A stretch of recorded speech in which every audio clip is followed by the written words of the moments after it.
She was at the top of her game. Chart-topping hits, sold-out shows, even a Grammy win. Then, out of nowhere, she vanished. Fans were left in shock, the music industry stunned. Why would the queen of dancehall throw it all away? Was it guilt? A secret scandal? Or something even more unbelievable? The truth behind Lady Saw's shocking transformation will leave you speechless. Keep watching, because this is not what you think. Born in the small coastal town of Galina in St. Mary, Jamaica, Marion Hall's early years were far from glamorous. She walked the unpaved roads of her rural community, her voice echoing in the hills before the world knew the name Lady Saw. Attending Galina Primary School, she harbored dreams larger than the confines of her hometown. But school was only part of her journey. Like many young girls in Jamaica, she had to work, and her hands became familiar with the delicate craft of stitching fabric as she took on a seamstress job in Kingston. But Kingston held more for her than just needles and thread. It held the rhythm of bass-heavy dancehall beats and a future waiting to be carved. At just 15, she found herself in the world of sound systems, her voice battling the night air as she performed with local crews. It was an underground proving ground where young talents tested their skills, vying for a chance to be noticed. Eventually, she aligned herself with the famed Stereo One sound system, immersing herself deeper into the heartbeat of Kingston's dancehall scene. But raw talent alone wasn't enough. She needed an identity that demanded attention. In 1987, inspired by the legendary tennis Saw, she adopted a name that would shake the industry: Lady Saw. Her rise in dancehall was meteoric, fueled by an unfiltered lyrical style that both captivated and shocked audiences. The early hits, If Him Left and Find a Good Man, showcased her ability to blend grit with melody, setting the stage for her debut album Love a Girl in 1994. But it was Give Me the Reason in 1996 that made the world truly listen. She didn't just perform, she commanded. With lyrics that pushed boundaries, she took ownership of her narrative in an industry that had long been dominated by men. By the late 90s, Lady Saw was no longer just a rising star. She was dancehall royalty. Her track Smile, in 1999, a collaboration with Vitamin C, not only became a hit, but found its way onto the US Billboard Hot 100, bringing her music to an entirely new audience. But nothing could have prepared her for what was to come next. In 2002, her voice blended with No Doubt's Gwen Stefani on Underneath It All. The song became an anthem, transcending genres, dominating charts, and earning a Grammy Award. Certified triple platinum, it was undeniable proof that Lady Saw wasn't just a dancehall sensation. She was a global phenomenon. With success came momentum. Striptease in 2004 brought the world the infectious hit, I've Got Your Man, a track that reaffirmed her dominance in the industry.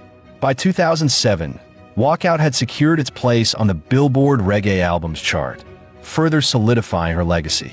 In 2010, she took complete control of her career, launching Divas Records, her own music label, proving she wasn't just an artist, she was a businesswoman, a force unwilling to be boxed in. Yet for all the accolades, fame, and financial success, something deeper stirred within Lady Saw. The dancehall queen who had built an empire on boldness and controversy found herself at a crossroads. The year 2015 would become a pivotal turning point. On December 15th, in a moment of spiritual awakening, she chose to walk away from the world that had made her a star. The transformation was complete. Lady Saw was no more. In her place stood Minister Marion Hall, a woman reborn in faith.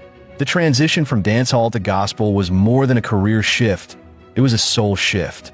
The same fire that once fueled her dancehall lyrics now burned in service of a higher calling. Her first gospel album, When God Speaks, released in 2016, was a declaration of her new path. His Grace in 2018 followed with songs like Jesus in the End and God Almighty, resonating deeply with those who had followed her journey. Her music, once known for its raw sensuality and defiance, now carried messages of salvation and spiritual reflection. Beyond the music, her personal life had its own complexities. She had once been married to John Lloyd James Jr., a respected music producer. But like many things in her life, that chapter came to an end, and they parted ways. Though she had no biological children, her heart expanded beyond blood ties. She adopted 3 children, embracing them with the same fierce love she had poured into her music. Even in her days as Lady Saw, she had always been a fighter, an advocate. As Minister Marion Hall, she channeled that energy into a cause beyond herself. Founding the Lady Saw Foundation, she dedicated herself to supporting abused women, giving voice to those who had been silenced, and using her platform to drive change. Her impact on the music industry remains indelible. The first female artist to win a MOBO Award for Best Reggae Act in 2002, she shattered ceilings in a male-dominated genre. She challenged norms, spoke truth to power, and, even when faced with backlash, never backed down. Her songs like Freedom of Speech became anthems of defiance, a testament to her unwillingness to be silenced in an industry that often marginalized women. Though her transition to gospel distanced her from dancehall, her influence remains woven into its very fabric. She carved out a path for female artists, showing that a woman could not only survive but thrive in the world of reggae and dancehall. Her estimated net worth of $500,000 speaks to the success she built over decades, but her true wealth lies in the impact she has made, both in music and in faith. From the pulsating beats of Kingston's dancehall to the reverberating echoes of gospel hymns, her journey is one of transformation. The name may have changed, the lyrics may be different, but the fire within her remains unextinguished. Whether as Lady Saw or Minister Marion Hall, her story is one of resilience, evolution, and unshakable purpose.